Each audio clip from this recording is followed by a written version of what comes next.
Hello বন্ধুরা, তোমরা সবাই কেমন আছো? আশা করি তোমরা সবাই ভালো আছো। তো হোলির অনেক অনেক শুভেচ্ছা ও ভালোবাসা রইল সকলকে।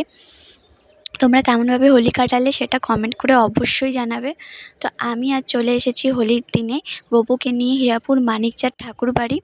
এখান থেকে কিছুটা গিয়ে একটা দুর্গা মন্দির রয়েছে, সেইখানেই আজ ভজন হবে। এই দেখো প্রভুরাও এখানে চলে এসেছেন, একটু পরেই শুরু হয়ে যাবে ভজন। তার আগে মাতাজি এখানে গোপুর অভিষেক করানো হবে এখানে, তাই গোপুর অভিষেকের জন্য সব রেডি করছিলেন।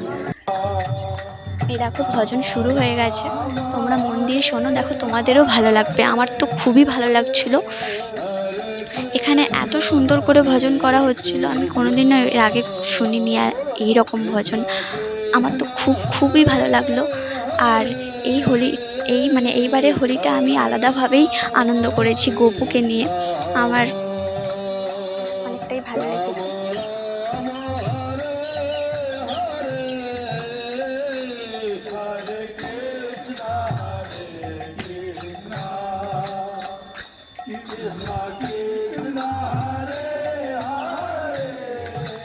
এরপর গোপুর অভিষেক হবে, তার জন্য গোপুকে এখানে অনেক গোপু রয়েছে, রেডি করে দেওয়া হয়েছে।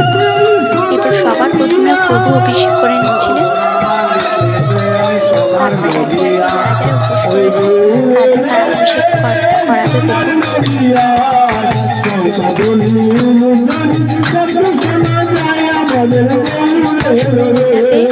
ভাবির খেলা, যেটা মেন দোল উৎসবে।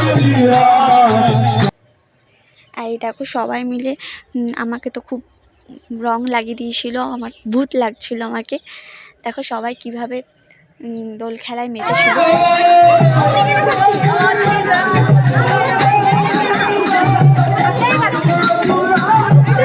তাড়াতাড়ি আমরা চলে গেলাম প্রসাদ খেতে। এখানে যারা উপোস করেছিল তাদের জন্য এই গুড়ের শরবত বানানো হয়েছিল।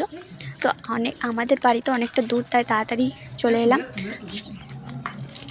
তো আজকের জন্য এতটুকু, আবার দেখাবে নেক্সট ব্লগে।